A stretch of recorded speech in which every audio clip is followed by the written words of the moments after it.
আপনার লাগেনি তো ভাই? না ভাই আমার লাগেনি, আপনার লাগেনি তো? না ভাই ঠিক আছে।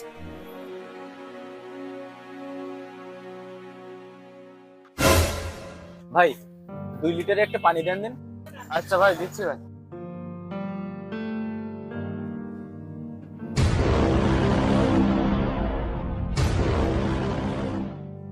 ভাই আমার মানিব্যাগ মনে হয় হারাই গেছে ভাই, আপনি পানিটা ফিরাই নেন।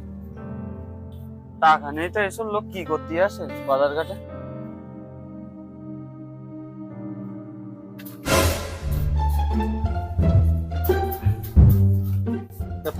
পকেটে মাত্র 530 টাকা, আর দেখতে একটা সিটি, দেখ কি লেখা সিটিতে।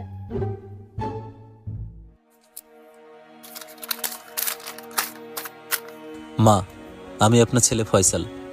মা, এই মাসে এই 500 টাকাই পাঠাতে পারলাম, কারণ আমার চাকরিটা চলে গেছে।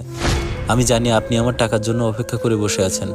আল্লাহর রহমতে যখনই আবার চাকরিটা পাবো তখন আরও বেশি করে টাকা পাঠাবো। ঠিক আছে মা, আপনি আপনার নিজের দিকে খেয়াল রাখবেন। ইতি আপনার ছেলে ফয়সাল।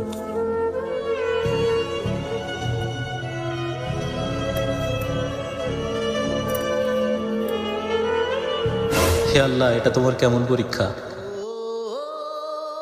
পকেটে 500 টাকা ছিল, সেটাও হারিয়ে গেল, চাকরিটাও চলে গেল।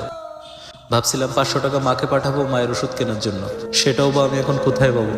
আল্লাহ, তুমি একটা ব্যবস্থা করো।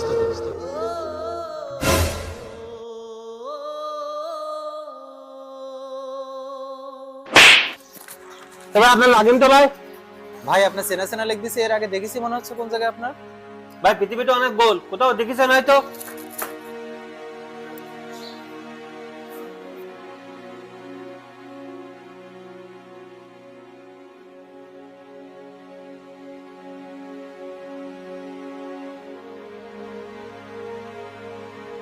টাকাও তো আছে।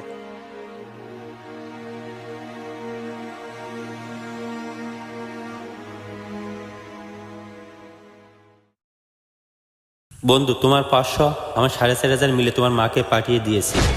বন্ধু তুমি চিন্তা করো না, মা তো সবাই একই রকমই হয়, তাই না? তো উনি কেন টাকার জন্য কষ্ট পাবে?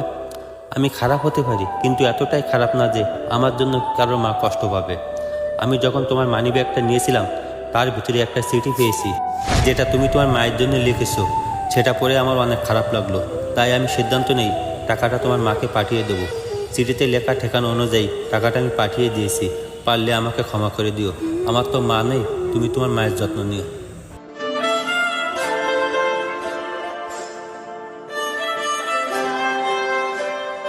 বন্ধুরা, আপনারাও আপনাদের মাকে যত্ন নেবেন, আর ভিডিওটা ভালো লাগলে অবশ্যই শেয়ার করে দিবেন।